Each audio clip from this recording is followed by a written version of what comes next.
Hello and welcome to this Facebook Live at BloombergQuint. It's just been a few hours since the shocking, and perhaps that's the only way to describe it, although many more adjectives are being used, the shocking victory of Donald Trump in the US presidential elections. It's been just a few hours with a very short acceptance speech that we heard from Trump. So there's very little to go on in terms of what lies ahead, at least in the next 4 years. We've got joining us from the US, Mukesh Aghi. He's the president of the US India Business Council, hoping that we'll be able to get some clarity from him, because here in India we're still trying to figure out what's going on and what lies ahead. Dr. Aghi, thank you so much for joining us. It's a pleasure to have you here on BloombergQuint. So you probably had very little sleep, but even on that little sleep, let me first try and get initial reactions from the business community over there, particularly the international business community. What are your first thoughts as you react to this victory, sir? Well, I guess initially it was a surprise, but I think things are settling down. If you look at the markets open up in a positive scenario, I think Trump's commitment to bring the 35% corporate tax to 15% is a strong support from the business community itself. So I think the impact, the initial shock is kind of wearing away, and what we're seeing is people are settling down to the idea of President Trump.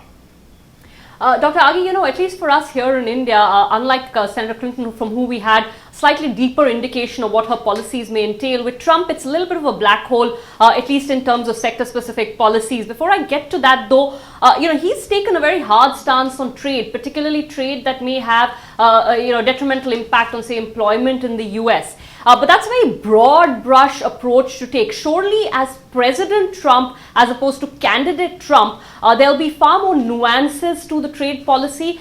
Any light you can throw on what kind of nuances could come up, what kind of trade policies he may want to renegotiate, what he would want to stay and leave as it is? Well, you have to understand the rhetoric of election campaign is different than the reality when you start running a government. In this case, I think if you look at his constituency is white, male who's not college graduate, and a lot of them are unemployed. And his job and his objective is to create jobs for them. I think it won't be easy for him to basically renege on trade deals which are taking place around the world. That's important. I think what will be easy for him is to create jobs by investing tremendously on the infrastructure side and create jobs for this constituency. So I believe that trying to abrogate NAFTA or trying to, trade deals with other nations, that is not easy. The other you have to understand also is, as a president, you have a limitation of power because of the legislative side, the administrative side, and the judiciary side. So I believe that what was spoken in the campaign is going to be different than what's going to happen in reality itself. Dr. Aghi, you mentioned his constituency and the attempt that he will probably make to generate jobs. Now, there could be two ways to do this. There could be some sort of fiscal, push coming in from the government, which would have its own implications for bond markets in the US and then globally. Is that an anticipation that there would be more of a fiscal angle to the US growth story from here on, and any implications of that you can think of, sir? I think you have to understand that, yes, there will be a lot of spending on trying to build the infrastructure. Absolutely. I think that has an impact, especially on India, is that easy money which was coming to India as in FDI or FII, that may get constrained because a lot of that money, especially in long-term infrastructure investment, will go into the US environment itself. So I think the implications would be that the money flowing to India may get a little tighter as it'll get diverted more to the US market itself. More broadly, though, what do you think his thinking towards emerging markets is a package, or is there one? I mean, he's obviously taken a very hard stance against Mexico for specific reasons, but he's also taken a very hard stance against China, and that's something that's worrying people back home, that if you start to see, trade friction, currency friction between two large economies like China and the US, it can only mean negative things for the global economy as a whole. Would you buy into that argument that that's a real risk factor now? Well, I think if you look at his campaign was based on Make America Great Again. It was anti-global, it was anti-trade, very, very harsh on China. And I believe that when you start moving, trying to manage, it is going to be tied from a geopolitical perspective. You can't just isolate economic agenda without the geopolitical. I think he will stay pivoted towards Asia. That's what I believe. I believe that what's going to happen is he will take a little tougher stand on China. He will play a much stronger role on terrorism. And that means he will see India as a strong partner, specifically in Asia itself. And he sees India as an opportunity, and he saw that as a businessman. And I think he will see as a president that India is a great market for US technology and US exports. At the same time, he will see India as a strategic partner, trying to bring that balance within the Asia-Pacific shift to vis-a-vis China itself. So I think India is in a good position. Where I think I see the risk is more on the H-1B visa issue, because the largest export of India is services, and I think that's where his party has taken a stand. There are bills in the House at the moment where they want to take the minimum wage to $100,000. That will, in essence, kill the Indian IT export services to the US itself. But there will be surely a fair amount of pushback against something like that as well, because at the end of the day, that's an industry which has grown over the years in the US, and the abrupt changes will probably not be welcome and will be frowned upon both from India and certain constituents in the US as well.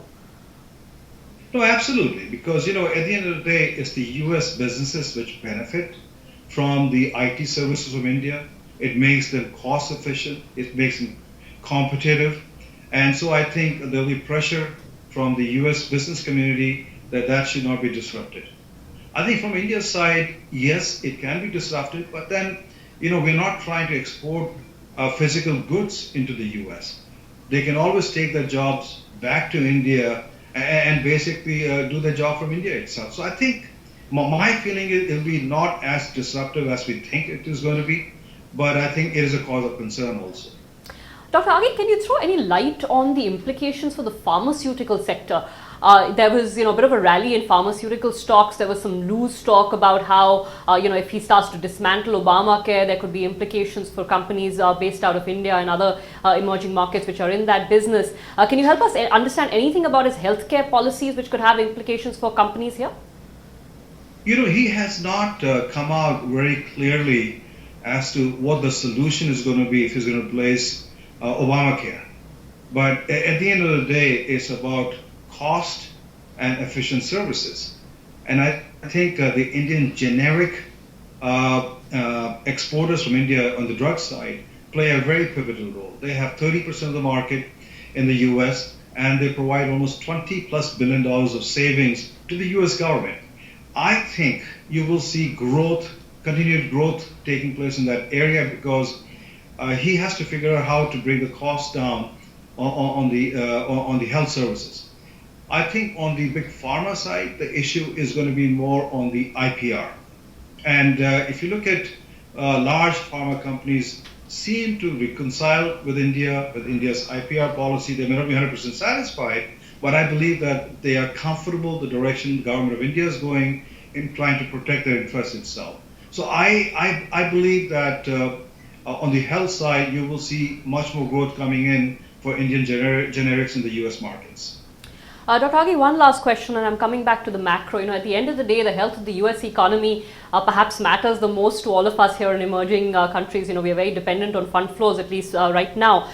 Can you talk us through anything that's being expected there that would materially change the course of the US economy, whether it's shift towards fiscal stimulus or some people talking about friction with the US Federal Reserve if they start to raise interest rates? What are the dynamics of the US economy that you see play out and any implications that would have for the emerging world and fund flows into the emerging world, sir? Well, I think our thinking is and you heard from the last Federal Reserve meeting and the notes, you look at that they plan to take the rates up. I think the era of last 15 plus years of cheap money is going to move with the rates going up. That's one. I think once the rates do go up slightly, it has an impact on the markets, specifically on India itself. You will see a lot of that money trying to move back itself. So I think if the rates will go up, you do see impact in the sense that quite dramatically. But on the other side is if you look at this, India is the only shining economy out there which is growing 7% itself. So I think U.S. companies see that as a tremendous opportunity. When I talk to my member companies, they're very buoyant with what's happening in India. They are quite pleased with what this government of India is doing regarding inviting FDI into different sectors itself. I think they're quite pleased also trying to bring more predictability into policy making, access to the bureaucrats, access to the prime minister. So I think the U.S. companies are quite upbeat about India, and they are planning to invest more and more as time goes by into India itself. All right, Dr. Aghi, we'll leave it there. Thank you so much for joining us on what is undoubtedly a very busy and interesting and exciting perhaps morning for you. Thanks for giving us some sense here on BloombergQuint and how this could play out. We'll all, of course, watch it almost minute to minute, whether we are in the US or in India. And BloombergQuint.com will keep you updated on all the developments. Thanks for watching. Thank you very much.